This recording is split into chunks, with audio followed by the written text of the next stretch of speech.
네, 대림절 넷째 주일 청소년 청년 함께 모여서 예배 드리고 있습니다.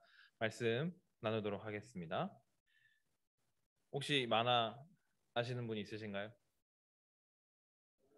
네, 맞아요. 검정고무신이라는 말하고 저 기영인지 기철인지 제가 갑자기 생각이 안 나는데, 네, 기철.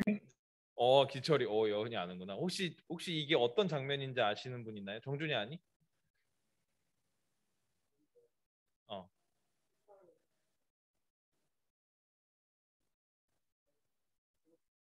괴롭히는 그렇죠. 근데 옛날에 이렇게 초등학교 때 옛날이라고 하니까 너무 제가 나이가 들어 보이지만 옛날에 초등학교 때는 저렇게 짝꿍이 있었고 꼭 선생님이 남자 여자 이렇게 짝꿍을 붙여주셨어요. 그래가지고 그 책상 가운데 선을 긋고 넘어오면 다 내 거 그랬는데 제일 심했던 제가 기억났던 제 초등학교 친구 그 여자애는 제 옷을 잘랐어요. 옷이 너무 왔다고 그래가지고 선생님께 불려갔던 기억이 있는데 어쨌든 네, 네. 갑자기 생각났어. 그때 그 트라우마처럼 생각났어요. 너 옷 넘어서 옷을 자르더라고 가위로. 그래서 아주 놀랬던 기억이 있는데 어쨌든 넘겨주세요. 책상 넘어오지 마라고 얘기했던 그 어린 시절 초등학교 때 얘기를 생각해 보면 실은 이 책상 넘어오지 마에서의 책상이라는 건 결국에 내 공간에 들어오지 마라는 경고이기도 하고 내 공간을 지키기 위한 방법이기도 하고 내가 가지고 있는 내 공간에 대한 그러한 소유권을 이제 주장하는 부분이기도 한 것 같습니다. 다음이요. 그러니까 실은 모든 갈등은 아까 제가 되게 격한 제 여자 짝꿍 얘기를 했었지만 실은 모든 갈등은 허락받지 않고 각자의 공간을 침범할 때 생기는 것 같아요. 내 개인이 안전을 가질 수 있는 그러한 공간을 침범할 때 모든 갈등이 시작되는 것 같습니다. 다음 사진 볼까요? 네, 지하철 쪽벌람. 네, 지하철에 다 각자만의 소유할 수 있는 공간이 있는데 그 공간을 침범하는 허락받지 않고 침범하는 대표적인 예가 이제 지하철 떡벌남이죠. 네. 그리고 두 번째는 여기 밑에는 뭐냐면 제가 SNS에서 이제 가져온 건데 왼쪽 여러분들 보는 쪽 왼쪽이 고양이가 이제 엄마고 강아지가 뭐 딸, 아들 뭐 이렇게 되는 거예요. 근데 그러는 거죠. 뭐 치우는 놈 따로 있고 어지르는 놈 따로 있고 됐어 안느니 죽지 하면서 엄마가 방을 막 치우는데 딸이 엄마 내가 할게 이런 거예요. 그러니까 뭐냐면 분명히 내 방인데 부모님이 내 방에 그냥 들어오시고 부모님이 내 방에 있는 물건을 그냥 정리하시고 부모님이 내 허락을 구하지 않고 그 방을 침범하는 것들을 이야기합니다. 그러면 자녀들이 어때요? 나는 정리정돈이 참 힘든데 엄마가 내 방을 정리해서 너무 고마워 이러나요? 엄마 왜 내 허락 안 받고 방 치웠어? 막 이렇게 너무 딸 같지 않은 목소리 톤이었는데 그렇게 되는 거죠. 그러니까 모든 갈등이 이렇게 공간을 침범하는 데서 좀 일어나는 것 같습니다. 다음이요. 그 제가 좋아하는 이상화 시인의 빼앗긴 들에도 봄은 오는가란 시도 실은 이 공간 차원이 단순히 내 개인의 공간인 게 아니라 한 나라의 공간을 의미하기도 합니다. 여러분들 잘 알다시피 배우셨죠? 언어 영역 공부하시면서 고등학교 때, 중학교 때 빼앗긴 들은 어디죠? 일제시대 빼앗긴 우리 대한민국 땅을 의미하는 겁니다. 그리고 봄은 오는가는 이 일제시대가 끝나고 우리가 우리의 나라를, 우리가 우리의 자유를, 우리가 우리의 주권을, 우리가 우리의 그 영토와 공간을 누릴 수 있는 봄은 오는가라는 것에 의미를 담고 있는 시예요. 빼앗긴 들에도 봄은 오는가 이상화 시인. 저는 이 말을 좀 바꿔봤습니다. 빼앗긴 예배당에도 대면은 오는가.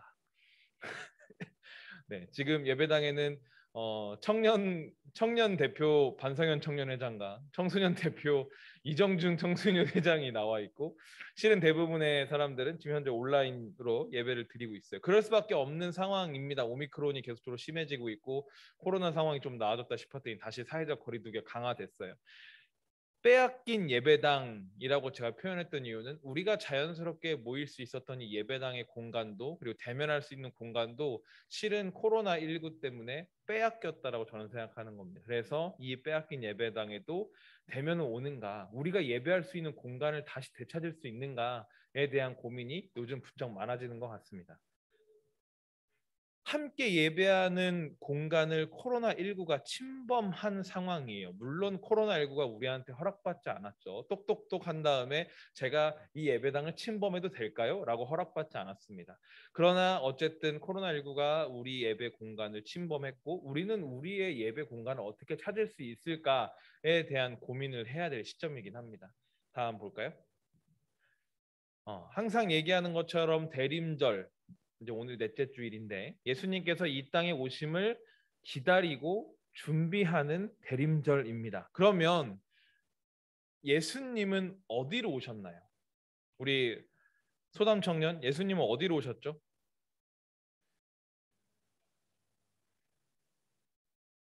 안 계신가요? 네. 어디로 오셨냐고요? 네, 예수님 어디로 오셨죠? 어디에 오셨죠? 말고요. 마, 제가 이 찬양 아까 우리 반성현 총리 목사님 재탕 아니냐고 제가 삼탕이라고 농담처럼 얘기했는데 찬양에도 나오다시피 말구유라는 가사가 나오지 않았지만 우리 곁에 오신다라는 의미를 담고 있는데 말구유라는 답을 해줬어요. 다음 넘겨주세요. 네, 맞습니다. 누가복음 2장 7절 보겠습니다. 마리아가 첫 아들을 낳아서 포대기에 싸서 구유에 눕혀 두었다. 여관에는 그들이 들어갈 방이 없었기 때문이다. 구유, 말구유. 여관, 사람이 잠을 잘 수 있는 여관에도 공간이 없어서 예수님이 가장 낮은 자리 말들이 있는 마구간의 구유에서 태어나셨다는 것을 우리는 누가복음 본문을 통해서 그리고 오랜 교회에서의 신앙생활을 통해 알고 있어요. 그래서 우리 성탄절에 항상 보면 말구유 이렇게 표현돼 있고 우리가 막 연극할 때도 말구유에서 낮은 곳에서 예수님이 태어나셨어요. 가장 낮은 곳에서 이런 얘기 하죠. 다음이요. 그러니까 예수님께서 이 땅에 오셨다라는 것은 높은 곳, 특별한 곳, 뭐 어디 강남의 그 사거리에 뱅뱅 사거리에서 태어나신 게 아니라 높은 곳, 특별한 곳이 아니라 가장 낮은 자리, 더 나아가서 우리의 삶의 자리로 예수님이 오셨다라는 겁니다. 그래서 아까 우리가 나눴던 찬양에서도 우리 곁에 영원히 머무소서라고 표현했던 게 예수님께서 하늘에서 땅으로 높은 곳에서 우리 삶의 자리로 내려오셨기 때문이죠. 그래서 아까 그렇게 표현을 했던 것입니다. 그 찬양에서도. 그러니까 아까 얘기했던 그 공간의 측면에서 얘기해 본다면 예수님은 실은 공간을 초월하신 분입니다. 우리가 어떠한 공간을 얘기할 때 어느 공간에 있어야 어느 공간에 있어야 뭐 이런 얘기를 하는데 예수님은 하늘과 땅의 경계를 허무셨다는 아까 그 찬양 가사처럼 공간을 초월하신 분이세요. 자, 그렇다면 우리의 예배도 공간을 초월하여 드려질 수는 없을까라는 생각이 듭니다. 물론 지금 공간을 저희가 초월해서 드리고 있긴 하죠. 줌으로, 온라인으로, 경기도 이천에서, 서울 강동구에서, 그리고 현빈이처럼 지방에서 어쨌든 줌으로 들어와서 공간을 초월해서 예배가 드리고 있는데 그럼 과연 이 예배가 옳은 것인가? 이렇게 예배당이 있고 강대상이 있고 어떠한 십자가가 있고 예배적 그런 것들이 있어야만 예배인가에 대한 고민을 하게 됩니다. 다음 본문이요. 요한복음 4장 24절 하나님은 영이시다. 그러므로 하나님께 예배를 드리는 사람은 영과 진리로 예배를 드려야 한다. 이 답을 예수님이 누구한테 하셨냐면 사마리아 여인한테 하셨습니다. 이방 여인이 나는 이방 사람이라 당신들의 예배당에서 예배를 드릴 수 없는데 나는 그럼 도대체 어디서 예배를 드려야 됩니까? 했더니 예수님께서 하나님은 영이시기 때문에 하나님께 예배를 드리는 사람 영과 진리로 예배를 드려야 하는 건데 어떤 장소가 중요한 것이 아니다라고 예수님 말씀을 하시는 본문을 우리가 요한복음에서 발견하게 됩니다. 그게 무슨 얘기냐면 공간을 초월하는 예배가 실은 지금 우리가 드려지고 있는 예배일 수 있다라는 겁니다. 우리가 어떤 공간을 코로나19 때문에 예배할 수 있고 모일 수 있는 공간을 빼앗기고 지금 예배할 수 있는 공간이 이루어지지 못한 상황이 있더라도 우리는 이미 공간을 초월해서 예배를 드리고 있고 예수님 또한 공간을 초월하신 분이라는 겁니다. 그리고 더 나아가서 우리가 공간을 초월하는 예배라는 것은 실은 그 형식과 어떠한 규칙과 어떠한 장소에 얽매이는 게 아니라 실은 나의 삶의 자리에서 각자마다의 사정 가운데 각자마다의 상황 가운데 그러나 하나님의 말씀을 삶으로 살아내는 것이 예배라는 것입니다. 말씀을 좀 마치고 정리하려고 합니다. 대림절 넷째 주일입니다. 실은 예전 같으면 우리 성탄절에 다 같이 모여서 부서별로 예수님 오심을 기뻐하는 막 율동도 하고 수화도 하고 연극도 하고 성극도 하고 했었어요. 근데 지금은 그렇지 못한 상황 가운데 있습니다.